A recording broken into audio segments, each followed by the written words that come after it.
Welcome to Fun and Games Side Quests. Every episode is a different host sharing a video game they love and why they love it. Hey there, my name is Leo. I'm a voice actor for video games and animation, and I'll talk more about my projects at the end of this episode. Let's go back for a second, okay? The year is 1998. I'm 8 years old, and video games? Well, they're rad. They're dope. 1998, to be clear, is the year that Tekken 3 came out. It's the year Resident Evil 2 came out. It's the year Ocarina of Time and Metal Gear Solid came out. Ever heard of those? So good. Now, there is a game, another game, that came out that year that it seems like fewer people remember, but 23 years later, I still think about it like twice a month.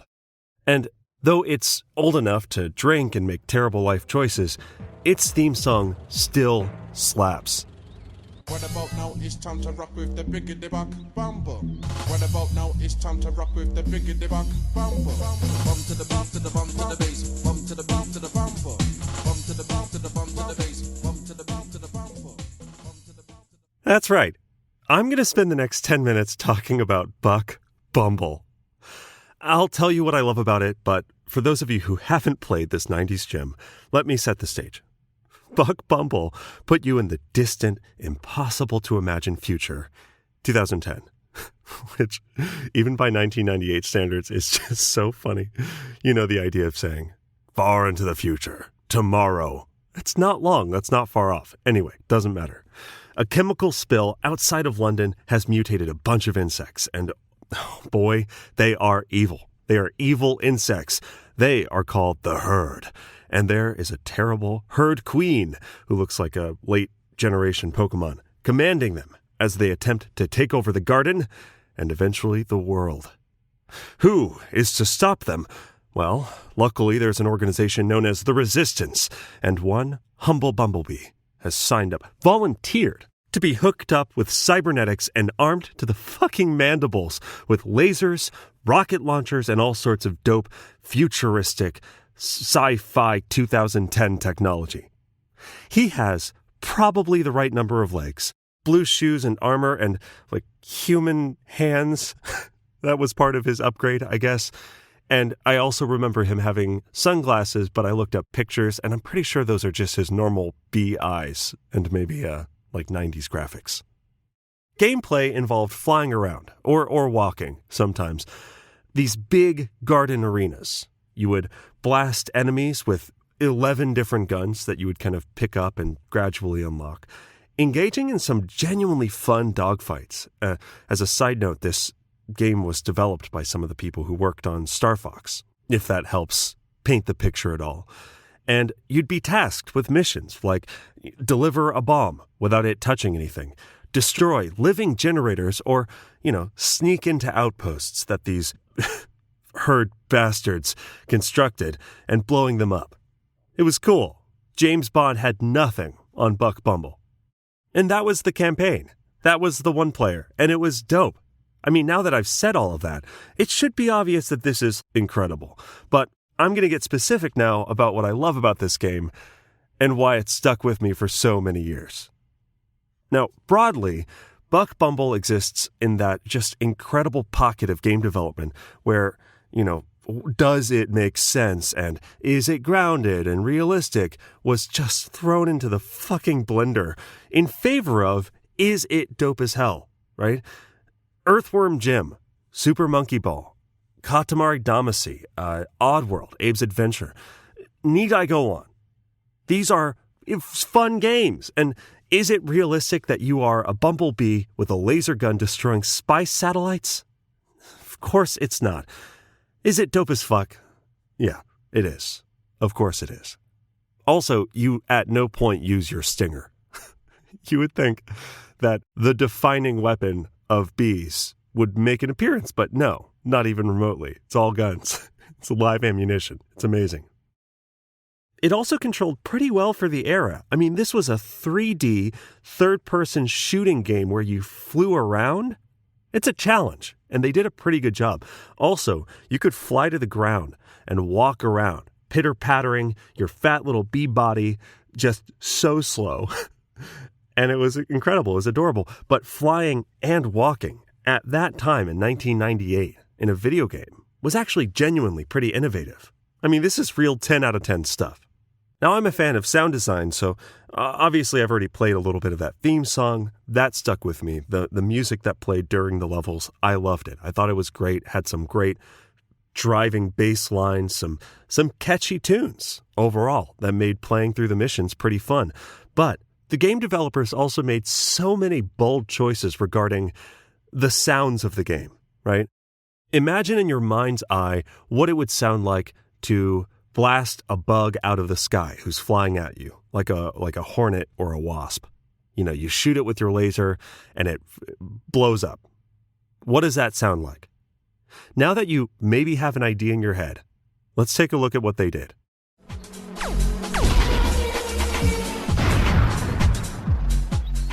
Yeah, that's what it sounds like. You're wrong. That's what it sounds like. That's a bug being shot out of the sky. Okay, well, what about when you are really low on health? You've taken a lot of damage and you need to heal. Well, luckily they have nectar. Now this one's a little bit more predictable, but hanging deliciously, delectably from flower petals, you can get this nectar. And hear this. Oh yeah, that sounds great. That sounds wonderful. That puts me in the mood for some sweet, sweet nectar. And listen, you might even die. If you're not careful, this game was not easy. Not super easy. It wasn't super hard either, but you might die. And if you die, we get this mournful screech from Buck.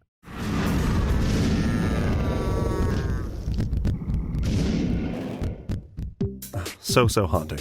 So haunting. The one last thing that I wanted to talk about in my meandering, rambling monologue is the game's other mode, which was multiplayer. And I thought about this regularly, like once or twice a month. I've thought about this multiplayer and how much I want it today, right? There was a dogfight deathmatch, of course, 1v1. You know, you're fighting your enemies, your friends, your lovers. And that's fine. You can't not have a deathmatch dogfighting mode in Buck Bumble. But there was another mode, and I don't think you're going to expect it if you didn't play the game yourself. There was a soccer mode. Are you kidding me? So good. So good. So what Rocket League did with cars and soccer, and what Fall Guys did with floppy jelly beans and soccer, Buck Bumble did over 20 years ago. And to be clear, you are playing a bee-sized bee 1v1 with a soccer ball, human soccer ball-sized soccer ball in this big, empty, basically human-sized soccer field. Although the goals were sort of caves in stone walls. To move the soccer ball, you would build up speed with your little bee body, and you would throw yourself against the side of this soccer ball, and it did hilariously little. It did almost nothing to move that ball. You could shoot it with your laser gun, because again, cybernetics, Buck Bumble, he's a badass, he's got lasers. But really where the fun and the chaos came in, there were rocket launchers that you could find around the map that would punch the ball, really send it flying, really send it shooting across the map. And that mode was absurd. It was so much fun. It never felt super in control. I'm sure part of that was I was 8 or like 9 years old, so I wasn't great at games. I'm still not, but I was especially not great at games then. It was always hectic. I mean, you just couldn't anticipate what the other player was going to do. And all of the competitive sensations were built upon this platform of we're both bees doing our best against a human soccer ball. Like, that's absurd and wonderful in just the best way, you know? Anyway, I'll say as a closing note, with games like Fist and Clid the Snail, I do see a few developers embracing strange, bold characters without then also feeling the need to make strange, bold worlds and crazy, wacky stories. You know, having grounded stories but weird characters is fun. And I love it. I love it when you can have a character who is a bumblebee with cybernetics, but then he's this hard-boiled bee, taking out evil weevils and menacing mosquitoes, Video games can do so many things, but it really will be a dark day if we ever stop getting characters who leave us with questions. They make us question our own sense of normal. Am I the weird one for being freaked out that I'm a bee? And the answer is yes. Just have fun. Grab a giant laser gun, maybe play some soccer with your pals, and rock out to one of the best frickin' theme songs in 30 years. Buck Bumble. What about now? It's time to rock with the biggity Buck Bumble. What about now? It's time to rock with the biggity Buck Bumble. Thank you for listening. My name is Leo Wiggins. You can hear me in games like Blair Witch, AFK Arena, Neopets Island Builders, Receiver 2, and many, many more. And I produce Gom Jabbar, the #1 Dune podcast in the world. That's DUNE. If you have any interest in the sci-fi book series or the upcoming movies by Denis Villeneuve, check out Gom Jabbar wherever you get your podcasts. And that's spelled GOMJABBAR. Gom Jabbar. Thanks again for your time.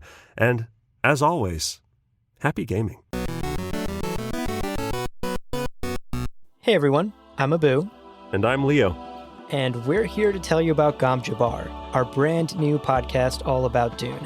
Gom Jabbar is your guide to Frank Herbert's massive sci-fi universe. We'll be exploring the themes, philosophies, and characters found in everything from Frank's iconic novels to the adaptations on film and TV. And here's the thing. We do spoiler-filled deep dives as well as introductory non-spoiler episodes. So there's something for everyone. Look, Dune is complicated. There are crazy words like mentats, like Tleilaxu, and of course, Gom Jabbar. Our goal is to help you understand these words and many more that we can't pronounce. It's a theme. So find Gom Jabbar on your favorite podcast platform. We can't wait to share our love of the Dune universe, and we'll see you on the Golden Path. CPOV. CertainPOV.com.